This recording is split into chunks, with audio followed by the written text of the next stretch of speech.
राजा थे मैत्री ऋषि, बहुत बड़े साम्राज्य के मालिक थे। सारा राज्य अपनी पत्नियों को सौंप दिया और ऑफर किया। मैत्री ऋषि ने कहा कि तुम्हारे पास में पर्याय है, अगर तुमको धन चाहिए तो धन ले सकती हो और तुमको पति चाहिए तो पति ले सकती हो, पर पति आज के बाद तुमको केवल देखने को मिलेगा, भोगने को नहीं मिलेगा। मैं बैरागी हो गया, मैं तो शिष्य बन गया नारद का,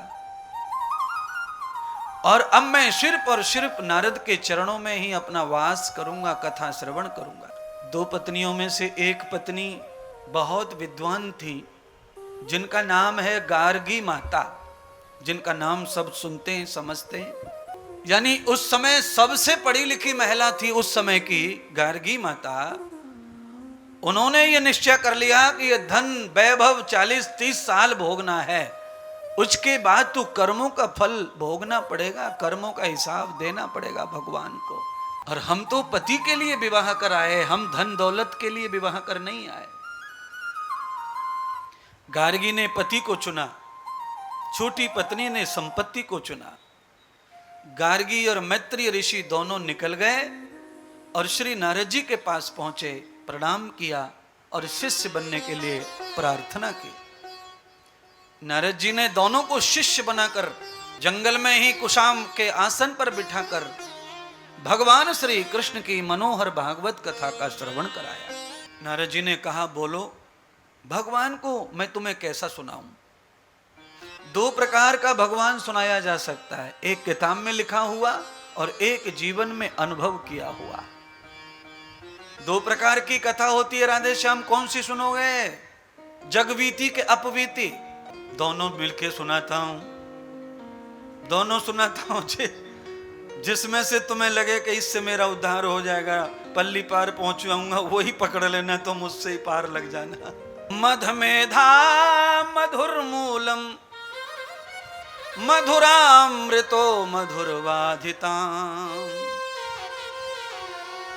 मधुरो मधुरामृतो सर्वं माधवं मधुरो तथा, यावतो लक्षणं ब्रूयतां वाक्यौ एव जनार्दन, प्रपन्नं भागवतं कर्म एवं मैत्री युक्त था। ये मैत्री भगवान मनोहर श्याम सुंदर श्री माधव कृष्ण जी की मधुर कथा मैं अपवीति सुनाता हूं। मैत्री ने पूछा, नारद गुरुदेव, मैं जानना चाहता हूं कि आप ये कथा के दीवाने कैसे बन गए, आपको ये ज्ञान आया कैसे, कहां से आया? भाई देखो, ज्ञान के कई रास्ते होते हैं आने के, पढ़ के भी आ सकता है, सुन के भी आ सकता है, देख के भी आ सकता है, और संग से भी आ सकता है, संग से, सोबत से। चार प्रकार से विद्या आती है, चार प्रकार से दर्शन होता है भगवान का। नारद जी ने कहा, मेरे पढ़ने से भगवान का ज्ञान नहीं आया मुझे। तो कैसे आया? मैंने तो कथा सुनी भगवान की। तो कहा, आपने क्यों कथा सुनी?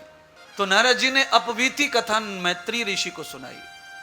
मेरे पिता ब्रह्मा, यानी मेरे पितर अशांत हो गए थे, चिंतित और कष्ट में थे। मैंने उन्हें प्रसन्न करने का बीड़ा उठाया, वृंदावन गया। प्रसन्न करने वाली परम भक्ति बीमार पड़ी थी, उसके पुत्र दोनों बीमार हो गए थे। मुझे कोई रास्ता नहीं मिला तो मैं हिमालय की ओर आया, तो यहां सनत कुमारों ने मुझे जोर जबरदस्ती कथा सुनाई। जब मैंने कथा सुनी तो मेरा मन चित्त कथा में लगता गया, लगता गया, लगता गया, और मैंने देखा कि कथा पूरी होते होते मेरे पितर शांत हो गए, मेरे पिता प्रसन्न हो गए, भक्ति नाचने लगी कथा में, ज्ञान और वैराग्य चेतन हो गए। तब मैंने शपथ ली कि अब मैं निरंतर ज्ञान को प्रसन्न, वैराग्य को प्रसन्न, भक्ति को प्रसन्न, पितरों को प्रसन्न, माता पिता को प्रसन्न करने वाली कथा ही संसार में सबको सुनाऊंगा, जिससे सबका निश्चित उद्धार हो।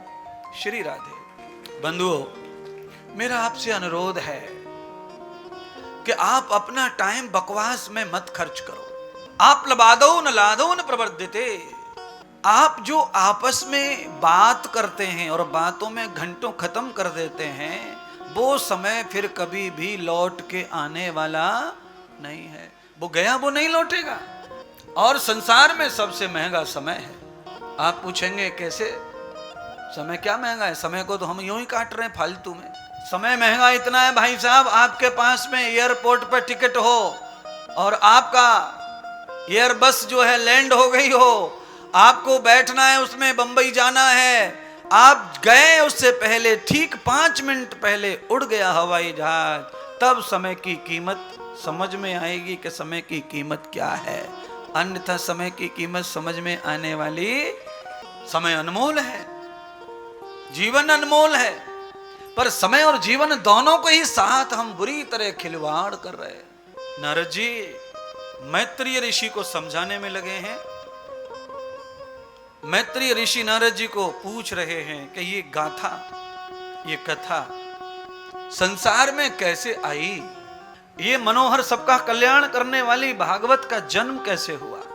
तब नारद जी ने एक कथा सुनाई कि इसके जन्म का सूत्रधार भी मैं ही हूं। आप हैं तो कैसे आप हैं सूत्रधार भागवत के जन्म के? तो कहा मैत्री, एक समय भगवान वेद व्यास सपना देखने के बाद सुबह रोने लगे। सपना देखा था उन्होंने और उसे देखा तो सुबह रो रहे थे। सरस्वती नदी के तट पर मैं भ्रमण कर रहा था।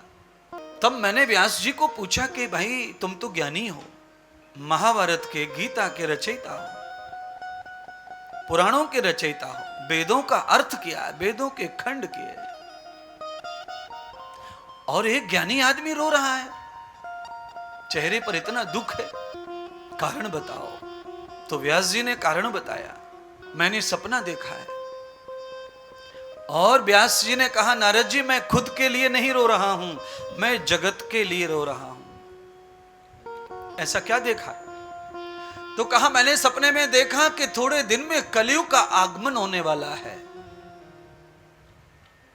कलयुग आएगा थोड़े समय बाद। कलयुग में चारों ओर त्रासदी त्रासदी होंगी। माता पिता का अस्तित्व मिट जाएगा, भाई से भाई का प्रेम नहीं रहेगा, बेटियां पिता से युद्ध करेंगी संपत्ति पाने के लिए, भाई के साथ में कोर्ट कचहरी होगा, आचार्य विद्वान वेद से हीन हो जाएंगे और वो अंधविश्वास और पाखंड का सहारा लेकर ही अपनी पंडिताई चमकाएंगे और समाज को गर्त में ले जाएंगे। ऐसा युग आ जाएगा। लोग भजन ध्यान उपासना तप ब्रह्मचर्य से परे चले जाएंगे।